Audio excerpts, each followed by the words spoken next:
Saya, Windasari dari kelompok 4 akan menjelaskan mengenai materi blending, pasteurisasi, dan sterilisasi. Nah, yang pertama, tahukah kamu apa yang dimaksud dengan blending, pasteurisasi, dan sterilisasi? Untuk lebih jelasnya, yuk saksikan video berikut. Nah, yang pertama, blending. Blending merupakan suatu proses pemanasan yang umum dilakukan pada buah dan sayur yang akan dikalengkan. Penggunaan suhunya di bawah dari 100 derajat Celcius. Pada umumnya, suhu yang digunakan yaitu 75-95 derajat Celcius. Prinsip dari blending yaitu pemanasan dengan suhu rendah di bawah dari 100 derajat Celcius selama 1-10 menit tergantung dari karakteristik bahan yang digunakan. Adapun jenis bahan yang dapat di-blending yaitu brokoli, cabai, labu, limau, wortel, kentang, sawi, terong, apel, dan lain-lainnya. Tujuan blending.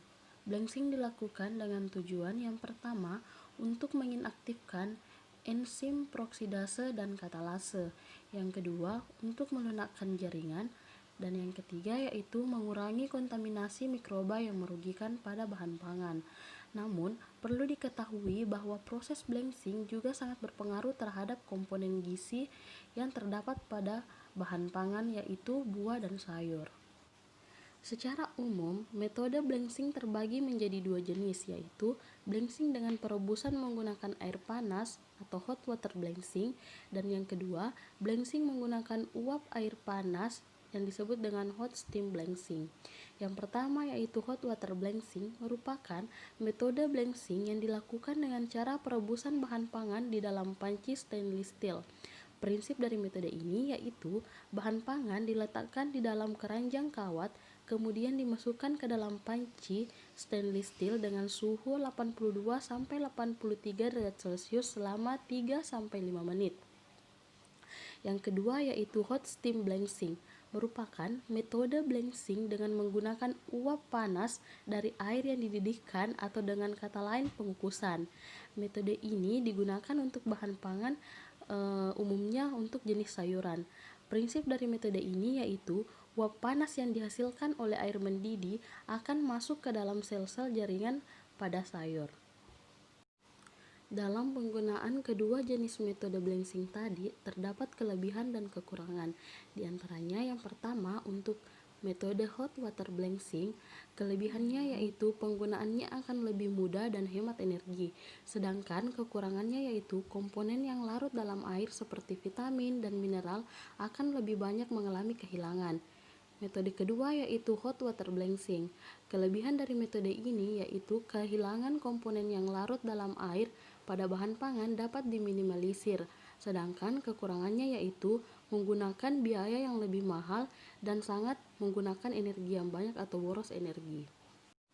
Yang kedua yaitu pasteurisasi. Pasteurisasi merupakan suatu proses yang dilakukan pada bahan pangan, umumnya pada susu, dengan menggunakan suhu di bawah 100 derajat Celcius yang bertujuan untuk menonaktifkan atau menghilangkan mikroba seperti bakteri, virus, protozoa, kapang, maupun kamir yang bersifat merugikan pada susu. Namun, akan meminimalisir terjadinya kerusakan protein yang terdapat pada susu. Pasteurisasi dilakukan dengan tujuan yang pertama, memperpanjang masa simpan pada bahan pangan, misalnya pada susu. Yang kedua, membentuk cita rasa yang lebih baik pada susu. Dan yang ketiga yaitu menginaktifkan enzim fosfatase dan enzim katalase. Secara umum, pasteurisasi terbagi menjadi dua jenis. Yang pertama yaitu metode batch atau metode yang digunakan dalam skala kecil, misalnya menggunakan tipe pasteurisasi low temperature long time atau yang disebut dengan LTLT. Nah, metode ini menggunakan suhu rendah dengan waktu yang lama, di mana prinsip dari metode ini yaitu menggunakan panas dengan suhu 62-65 derajat Celcius selama 30 menit yang diiringi dengan proses pengadukan. Nah, metode kedua yaitu metode continue. Metode ini digunakan untuk skala menengah hingga skala besar. Metode ini terbagi menjadi dua tipe pasteurisasi, yaitu High Temperature Short Time atau HTST dan Ultra High Temperature atau UHT. Metode HTST merupakan metode pasteurisasi menggunakan suhu lebih tinggi dibandingkan dengan LTLT namun dengan waktu yang lebih singkat. Prinsip dari metode ini yaitu pemanasan dengan suhu 73-75 derajat Celcius dengan waktu 15 detik. Sedangkan untuk metode ultra high temperature atau UHT merupakan jenis pasteurisasi dengan suhu yang sangat tinggi namun dengan waktu yang sangat singkat. Prinsipnya yaitu pemanasan yang dilakukan pada suhu 131-150 derajat Celcius dengan waktu hanya 1 detik. Dalam proses pasteurisasi sering disebut istilah alat penukar panas. Apa sih yang dimaksud dengan alat penukar panas? Alat penukar panas merupakan alat yang digunakan untuk memindahkan panas di antara dua buah fluida, yaitu fluida panas dan fluida dingin. Fluida panas dan dingin tidak bersentuhan secara langsung, melainkan dipisahkan oleh dinding pipa atau permukaan melengkung atau permukaan datar. Jenis perpindahan panas dari fluida panas ke permukaan pipa menggunakan konveksi, kemudian melalui dinding pipa dengan konduksi, selanjutnya konveksi ke fluida dingin. Alat penukar panas terbagi menjadi dua. Yang pertama yaitu tubular heat exchanger atau THE dan yang kedua yaitu plate heat exchanger atau PHE. Yang pertama yaitu THE. THE merupakan jenis perpindahan panas yang lebih efisien karena koefisien perpindahan panasnya di atas 85%, namun memiliki harga yang mahal. Sedangkan yang kedua yaitu untuk THE merupakan jenis perpindahan panas yang memiliki harga lebih murah, namun koefisien perpindahan panasnya di bawah dari 85%. Kemudian materi selanjutnya yaitu sterilisasi. Sterilisasi merupakan suatu proses membebaskan bahan terhadap mikroorganisme baik itu bakteri, spora, virus, maupun pada kapang. Nah, perlu diketahui bahwa bahan yang dapat melalui metode ini yaitu bahan yang tahan terhadap suhu tinggi atau suhu panas.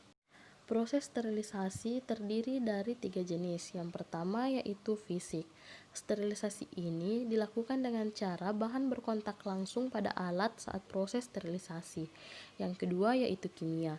Sterilisasi ini dilakukan dengan cara menggunakan desinfektan yaitu alkohol. Dan yang ketiga yaitu mekanik.